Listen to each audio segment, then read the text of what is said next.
Dr. RJ Bruno, and I wanted to talk a little bit about sleep apnea. Now, some people have been told by the doctor that they have sleep apnea problem. They were referred to a sleep apnea clinic where they have their breathing tested. Usually you go there and they tell you not to sleep the night before so that when you go there, you can fall asleep during the study. And then they monitor your breathing, your movements. They usually have some electrodes to check the EEG. By watching the EEG, they can see whether you are in a sleep state or not. And then they have monitors for your breathing and your heart rate to tell them what's going on with your body during that time also. When you have sleep apnea, you basically are stopping breathing throughout the night. Basically, anybody who snores could have a problem with sleep apnea. Snore is like this. Now, what I just did is I took my tongue, moved it to the back of my throat, made it difficult to take in the air, and it made a noise. That snoring is a partial airway obstruction. When you have sleep apnea, you have a complete airway obstruction. And because your airway is completely obstructed, you can't take in any oxygen. And so that's called apnea, where you're not breathing for a period of time. Sometimes people will even struggle to breathe. It can lead to esophageal reflux problems because you're pushing so hard to try to take that breath.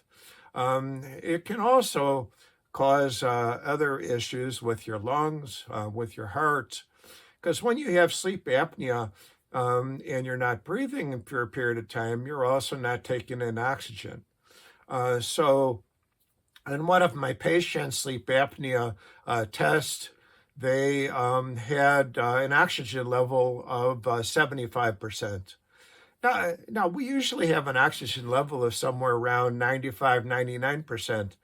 75% is the level where people are given oxygen tanks at home to give them oxygen 100% of the time. It's kind of like the oxygen level if you went on one of the tallest mountains, where you're getting only a part of the oxygen that you would at ground level. Like you go to some of these tall mountains and people have trouble climbing because they're getting so little oxygen. The sleep apnea can cause problems with the heart, problems with the lung, problems with the brain. So you can have some emotional problems, difficulty with stress. You can have heart issues. You can have an increased risk of a heart attack or a stroke. Lung problems. You can develop emphysema from damage to the lungs over time. You also have an increased risk of diabetes with sleep apnea. So this is not just a noisy breathing problems. It also can be a medical problem. And that's why we treat sleep apnea. We treat people with a machine called a CPAP machine. A CPAP machine it gives positive airway pressure. Basically what happens is because this is pushing air with a certain force, it helps to open up the airway and allows you to keep breathing even though the body has a partial airway obstruction going on. And by doing this, it also increases the oxygen level overnight and allows you to have a deeper sleep. Now, I mentioned in a video on insomnia that I did that there are levels of sleep, and part of the reason why we do sleep is to take care of stresses during the day. So during the day, when we're active, we're actually causing some slight injury to the muscles, to the bones. We're also causing stresses to the brain with all kinds of anxiety or etc. When we sleep, we resolve these problems. And this is why people actually do sleep. The whole idea is you repair any slight damage that occurs to the body during your sleeping. You actually build muscle during the night. Um, uh, you repair physical damage. And then also you repair mental damage, taking care of the stresses that happen. When we dream, we're actually kind of dealing with our stress. When they have woken people up during their dreams to find out what the dreams were about, they noticed that at the start of the night, the dreams were very scary and horrible and terrible. And then right before they woke up in the morning, the dreams were very boring. They basically had dealt with most of the stresses during the night. And so by the time they were ready to wake up, there wasn't much to deal with. And so the dreams were kind of boring. If you don't breathe at night, you can't get down to the deeper levels of sleep that are used to repair this damage. Now, there are basically 4 levels of sleep, 1, 2, 3, and 4. The first 2 are just kind of a mild depth of sleep where you're just not aware of things. Level 3 and 4 is where we repair the damage. Dreaming is one of these levels, and complete rest is one of these levels. So the 4th stage of sleep is that stage of sleep that you have where you have complete relaxation of all the muscles.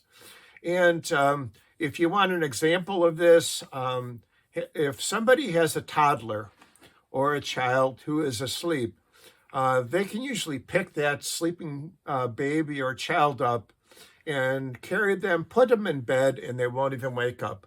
Because small children are always in the 4th stage of sleep during the night because they're having to grow and this growth occurs overnight. Sometimes even parents will notice that their child, when they wake up the next morning, is a little bit taller. And you can even measure this, and they sometimes find that they've grown a half an inch overnight. So children are really good at this 4th stage of sleep. 3rd stage of sleep is this dream state. Again, it helps repair the stresses during the day. Now, if you are having sleep apnea problems, usually you can get down to 1 or 2 stage. Usually you can't get down this 3 stage. So you're basically going without any dreams, you're going without any complete rest, and this kind of adds up. So over time, you wind up getting really stressed, having all kinds of physical complaints, etc., and it's not too good. So that's when we treat it with the CPAP machine and help with the breathing. I know people consider the CPAP machine irritating, but anybody who's used a sleep apnea machine tells me that they can't sleep without it.